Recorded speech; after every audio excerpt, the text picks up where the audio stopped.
सहनाववतु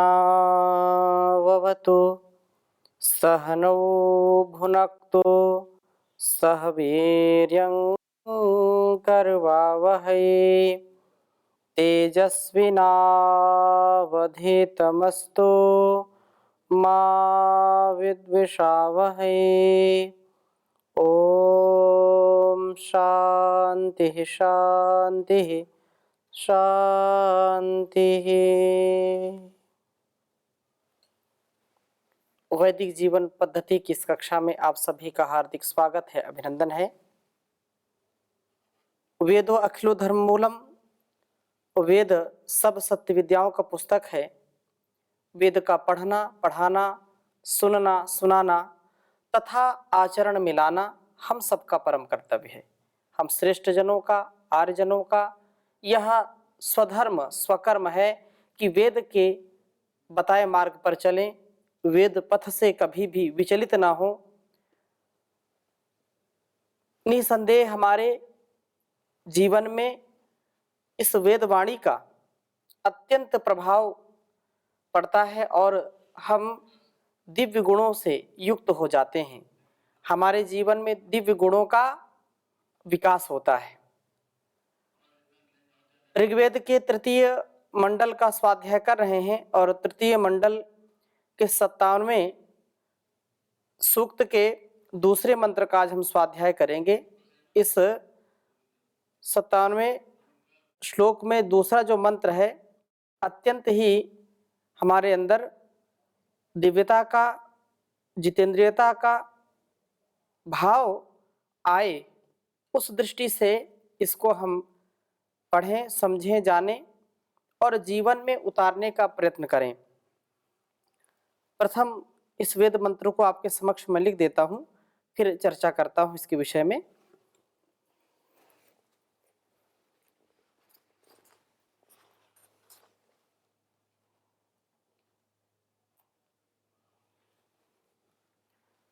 ओम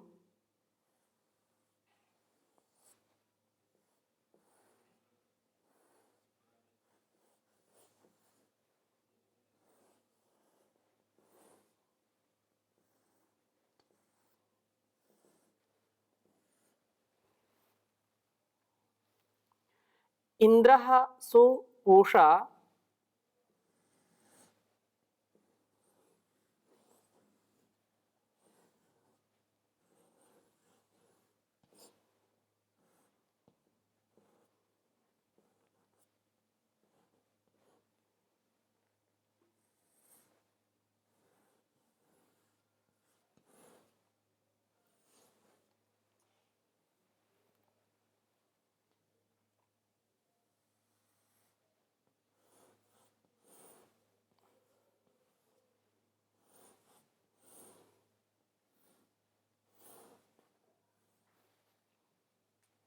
वृषणा सुहस्ता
दिवो न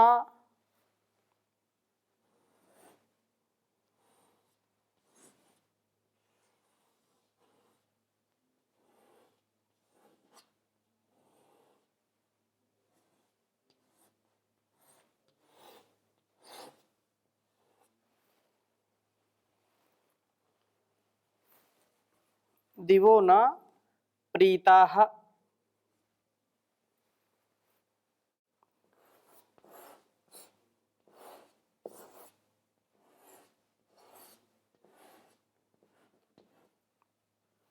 प्रीताः शशयं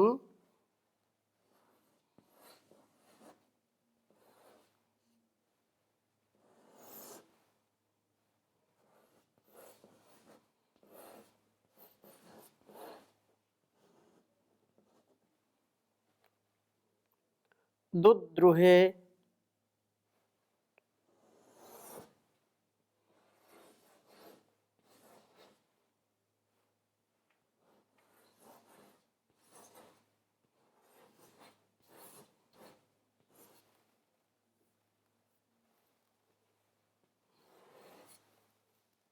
विश्वे यदस्याम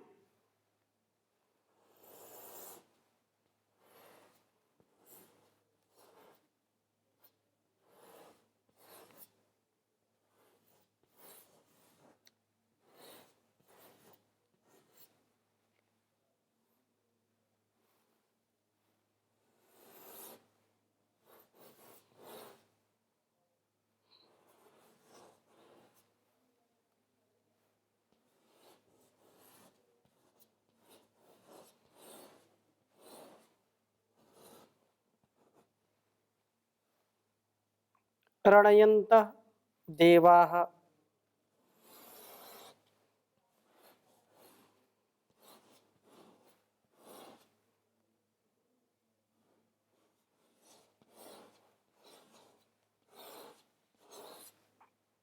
रणयन्त देवाः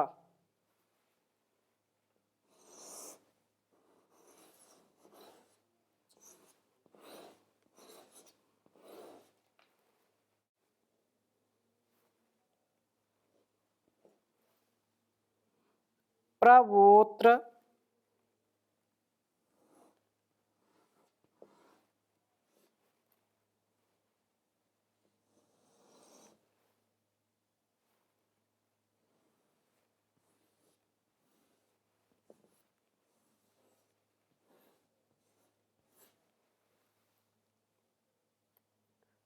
वसवः सुम्नमस्याम्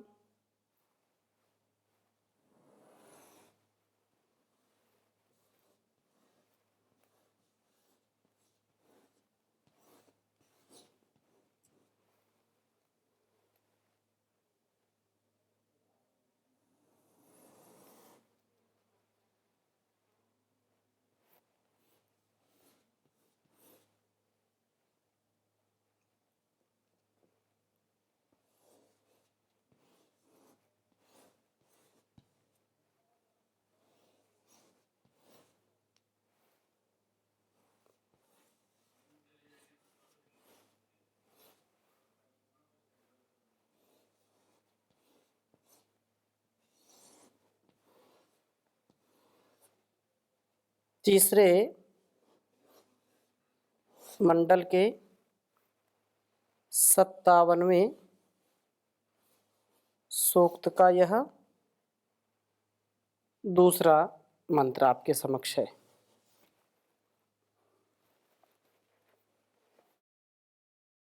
ओम इंद्रः सुपूषा वृषणा सुहस्ता दिवो न प्रीताः शशयं दुद्रुहे विश्वे यदस्यां रणयन्त देवा प्रवोत्र वसवः सुम्नमस्याम्। ओम इंद्रः सुपूषा वृषणा सुहस्ता दिवो न प्रीताः शशयं दुद्रुहे विश्वे यदस्यां रणयन्त देवाः प्रवोत्र वसवः सुम्नमस्याम्। बहुत ही सुंदर वेद मंत्र है। वेदवाणी में सब प्रकार से दिव्य गुणों का विकास होता है। व्यक्तित्व दिव्य गुणों से युक्त हो जाता है। दिव्यता भव्यता हमारे जीवन के लिए अत्यंत आवश्यक है।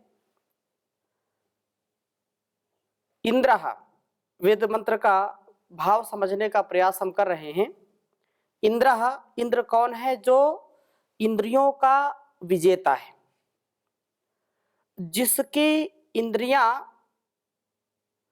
वश में रहती हैं, जिसका संपूर्णता से जीवन बहुत ही सधा हुआ है, संयमित है। जो अपनी इंद्रियों पर पूरा नियंत्रण रख लेता है, वास्तव में वही इंद्र है। इंद्र जो इन इंद्रियों का राजा है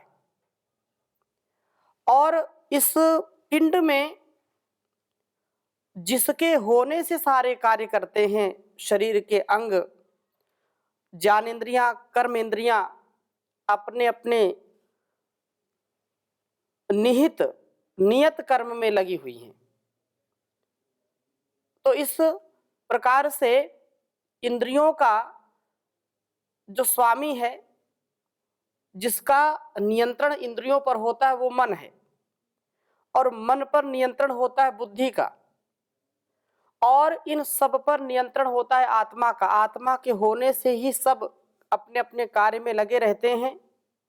तो इस पिंड का जो इंद्र है वह आत्मा है, और इस संपूर्ण संसार में जो बड़े से बड़े और छोटे से छोटे दिव्य भव्य कर्मों का अनुष्ठान हो रहा है, कार्यों का अनुष्ठान हो रहा है, जो भी सृष्टि चक्र चल रहा है, जो भी उत्पन्न हो रहे हैं, पालन पोषण हो रहा है और प्रलय को प्राप्त हो रहे हैं, उन सब के मूल में वह परम पिता परमेश्वर जो सबका इंद्र है, सबका स्वामी है, सबका राजा है। तो अपने अस्तित्व से हम उस परमपिता परमेश्वर का सदा सर्वदा कृतज्ञता पूर्वक गुणगान करें, उसके प्रति भक्ति भाव से अपने जीवन को जिएं और इंद्रियों पर पूरा नियंत्रण रख करके पूरा जो हमारा दृष्टिकोण है, उस दृष्टिकोण में पूर्णता को प्राप्त करने के लिए पूर्ण रूप से अपने और इस संसार के कल्याण के लिए इंद्रियों का विजेता, अतः वह सुपूषा, अपना उत्तम पोषण करने वाला, सुहस्ता, उत्तम हाथों वाले, सदा उत्तम कार्यों को करने वाले, वृषणा, शक्तिशाली, प्राणापान अश्विना अर्थात प्राण आपान की साधना करने वाले पुरुष, दिवह न दिव्यंती जो कहा है इति, जान से दीप्त होने वालों के समान, प्रीताह मन प्रसाद का अनुभव करने वाले लोग, शशयम हृदय गुहा में शयन करने वाले, इस जान दुग्ध को दुद्रुहे दोहते हैं।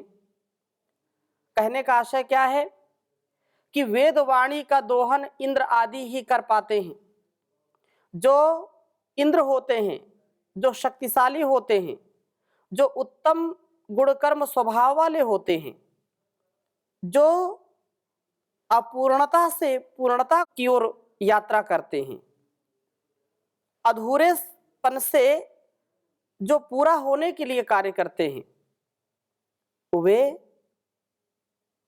प्राण आपान की साधना करने वाले, योग साधना करने वाले पुरुष निसंदेह ज्ञान दीप्ति से प्रकाशित होते हैं, आलोकित होते हैं, और जो ज्ञान से, अपने संयम से अपने आप को बांध करके रखते हैं, वास्तव में वही प्रीताह मन प्रसाद का अनुभव करने वाले वे लोग, जो हृदय गुहा में शयन करने वाले इस ज्ञान दुग्ध को दुद्रुहे दोहते हैं, जो देवत्व के गुणों से युक्त होते हैं, असुरत्व के गुणों से मुक्त होते हैं, वेद ज्ञान प्राप्त करने के लिए जो जितेंद्रियता का पालन करते हैं, क्योंकि ज्ञान भी उन्हीं को प्राप्त होता है जिनकी इंद्रियां संयमित हैं, जिनका मन संयमित है, चांचल्य रहित जिनका मन है, और वह व्यक्ति वास्तव में इंद्रत्व को प्राप्त होता है। तो हमें इंद्रत्व आदि को अपने जीवन में उत्पन्न करना है।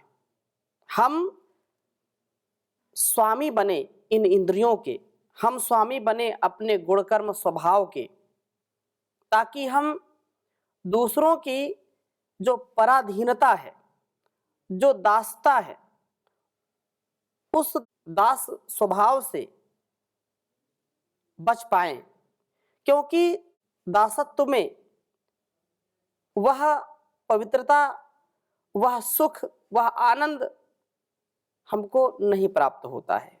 पराधीन सपने सुख नाही।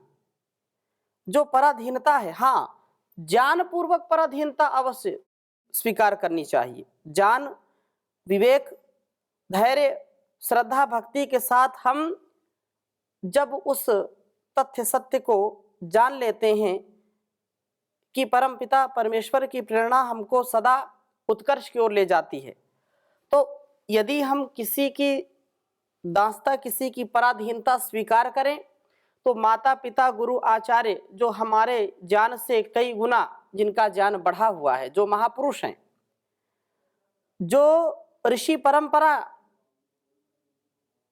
में देदीप्यमान अपना स्थान रखते हैं, उनका आचरण करें। महाजनो येन गता सपंथा ऋषिणाम चरितम सत्यम। हमारे अंदर यदि ज्ञान का अभाव है, तो हम जो हमारे से ज्ञान विज्ञान में बढ़े हुए हैं, तो उनका आचरण हमको करना चाहिए, उनका दासत्व स्वीकार करना चाहिए। क्योंकि बंधन में सृजन है। बंधन का हमारे अंदर स्वभाव यदि है, तो दिव्यता से अपने आप को बांध लीजिए, वेद ज्ञान से अपने आप को बांध लीजिए। दासत्व यदि स्वीकार करना है, पराधीनता यदि स्वीकार करना है, तो जिसमें सृजन हो ऐसी पराधीनता होनी चाहिए कि वेद में यह कार्य निषेध किया गया है और मैं वेद के विरुद्ध आचरण नहीं करूंगा। वेद के उपदेश के विरुद्ध मैं कभी भी कोई कार्य नहीं करूंगी, वेद ज्ञान के अनुकूल ही मैं आचरण करूंगी। तो ये जो वेदों का ज्ञान है, जो ईश्वर की वाणी है, इसको हम सहर्ष जब स्वीकार करते हैं, इसको अंगीकार करते हैं, तो इसका परिष्कार हमारे स्वभाव में होता है और हम सुसंस्कार से युक्त हो जाते हैं। अतः यत, चूंकि विश्वे देवाः सब देव अस्त्याम, इस वेदवाणी में रणयंता, रमण करते हैं। अर्थात चूंकि इस वेदवाणी के होने पर सब प्रकार से दिव्य गुणों का विकास होता है, इसलिए हे वसवः उत्तम निवास वाले देवों, मैं भी अत्र यहाँ इस जीवन में वह आपके सुमनम सुख को अस्याम प्राप्त करूं। वेदवाणी की प्राप्ति से दिव्य गुणों के विकास द्वारा मेरा जीवन सुखी हो। वस्तुतः जब हम वेदों के अनुकूल आचरण करेंगे, जितेंद्रिय बन करके जब मैं वेद ज्ञान प्राप्त करूं, तो इससे मेरे जीवन में दिव्य गुणों का विकास हो और परिणामतः मेरा जीवन उत्तम और सुखी हो।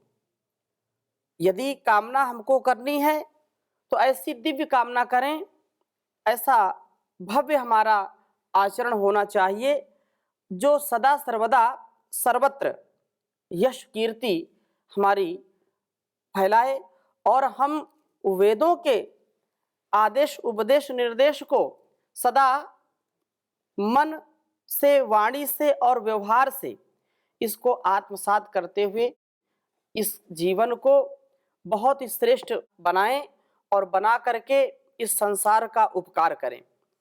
वेद ज्ञान से शक्ति और विनय और प्रभु दर्शन, इतने और भी हमारे जीवन में उत्कर्षता आती है। तो यह दूसरा मंत्र है इस सूक्त का।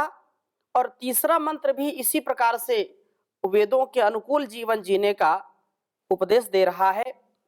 यहां पर आया, ओम याजामयो वृष्ण इच्छन्ति शक्ति नमस्यन्तिर्जानते गर्भमस्मिन् अच्छा पुत्रम धेनवो वावशाना महश्चरन्ति बिभ्रतम पुंसी। कहा कि या जामयो वृष्ण इच्छन्ति शक्तिम नमस्यन्तिर्जानते गर्भमस्मिन् अच्छा पुत्रम देहनवो वावसाना महश्चरंती बिभ्रतम वपुंसी। कहा कि या जो जामयः सद्गुणों को जना देने वाली विश्वे यदस्याम रणयंत देवा, जो इस मंत्र का भाग है, इसमें कहा है कि वेदवाणियां वृषणे शक्तिशाली पुरुष के लिए शक्ति विच्छन्ति, अर्थात शक्ति को चाहती हैं। इस वेद ज्ञान में रुचि जिनकी होती है, जो वेद ज्ञान पढ़ना, सुनना, समझना और जीवन में उतारना चाहते हैं, तो ऐसे रुचि वाले पुरुष की शक्ति को वे कभी भी नष्ट नहीं होने देती। उनकी शक्ति, उनका सामर्थ्य, उनका उत्साह सदा उत्तरोत्तर बढ़ता रहता है और उत्तमोत्तम गुण कर्म स्वभाव से युक्त हो जाते हैं। ये नमस्यन्ती ही, इसके नमन व विनय को चाहती हुई इसे विनीत बनाती हैं। जो वेदज्ञ है, जो वेदों के सत्संग को सुनता है, उसको समझता है और उस पर विचार करता, वैसा जीता है, तो उसके जीवन में अतिशय विनयशीलता आ जाती है। किंचित मात्र भी अहंकार नहीं होता। कदाचित थोड़ा सा भी आता है तो तत्क्षण जैसे उसको परिज्ञान हुआ ये ठीक नहीं है, तुरंत वह अपने स्वाभाविक स्वरूप में, सात्विक स्वरूप में, दैवी स्वभाव में उतर आता है। वह गलत स्वभाव में कभी नहीं जाता।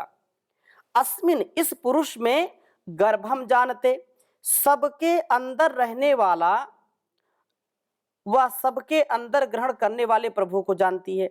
इसके लिए उस प्रभु का प्रकाश करती हैं वावशानाः, कामना करती हुई, धेनवा जान दुग्ध से प्रीणित करने वाली ये वेदवाणी रूप धेनुए पुत्रम पुनातित्रायते, अपने को पवित्र करने वाले व वाव वासनाओं से अपना त्राण करने वाले पुरुष को अच्छा आभिमुख्येन चरंती, अर्थात प्राप्त होती हैं।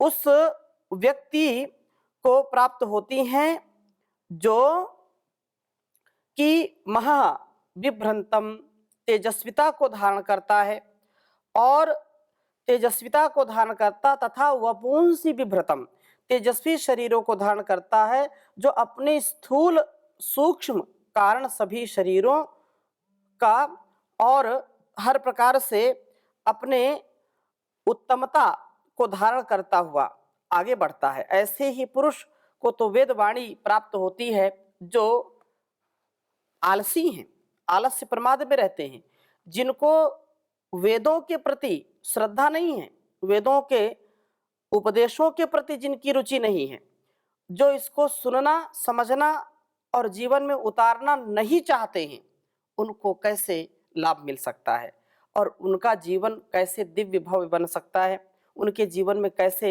विनयशीलता आ सकती है, अर्थात कभी नहीं आ पाएगी। यदि जीवन में हम शक्ति संपन्न होना चाहते हैं, विनय संपन्नता चाहते हैं और प्रभु दर्शन चाहते हैं, प्रभु के प्रति भक्ति भाव चाहते हैं, तो वेदो अखिलो धर्म मूलम, सब प्रकार से सब कर्तव्यों का यह मूल वेद है और वेद ज्ञान से ही हमारे जीवन का हर प्रकार से उत्थान होगा। वेद ज्ञान हमें सशक्त, नम्र, प्रभु दर्शन करने वाला बनाता है। इससे हमारा जीवन पवित्र व तेजस्वी बनता है। इसलिए बहुत सुंदर लिखा है, ज्ञान का सागर चार वेद यह वाणी है भगवान की, इसी से मिलती सभी सामग्री जीवन के कल्याण की। ज्ञान का सागर चार वेद हैं, यह वाणी है भगवान की, इसी से मिलती सब सामग्री जीवन के कल्याण की। सब सच्ची विद्याएं जग में प्रकट वेद से होती हैं, यहीं से जाकर सब नदियां पृथ्वी का आंगन धोती हैं। उसी को जीवन सार मिला है, उसी को जीवन सार मिला, जिसने इसकी पहचान की, जानक सागर चार वेद, यह वाणी है भगवान की, यह वाणी है भगवान की। सृष्टि एक अदालत है और न्यायाधीश विधाता है, यहीं पे हर प्राणी अपने कर्मों का फल पाता है। वेद के अंदर सब रचना है, वेद के अंदर सब रचना है, विधि के अमर विधान की। जानक सागर चार वेद, यह वाणी है भगवान की, यह वाणी है भगवान की। वेद का पढ़ना और पढ़ाना परम धर्म कहलाता है, सुनना और सुनाना भी कर्तव्य बताया जाता है। वेद ही असली दौलत है, वेद ही असली दौलत है, दुनिया के हर इंसान की। इसी से मिलती सब सामग्री जीवन के कल्याण की, जीवन के कल्याण की। धन्य धन्य भारत भूमि, जिस पर वेदों का गान हुआ, वेद का अमृत पिला पिलाया, तब यह देश महान हुआ। धन्य धन्य भारत भूमि, जिस पर वेदों का गान हुआ, वेद का अमृत पिया पिलाया, तब यह देश महान हुआ। पथिक पुण्य भूमि है यह तो ऋषियों के संतान की। ज्ञान का सागर चार वेद, यह वाणी है भगवान की, यह वाणी है भगवान की। इसी से मिलती सब सामग्री जीवन के कल्याण की, जीवन के कल्याण की, जीवन के कल्याण की। तो वेदों का पढ़ना पढ़ाना सुनना सुनाना हमारे जीवन में अवश्य हो, इसी से हमारा कल्याण होगा और संसार का कल्याण होगा। ओम शांति शांति शांति।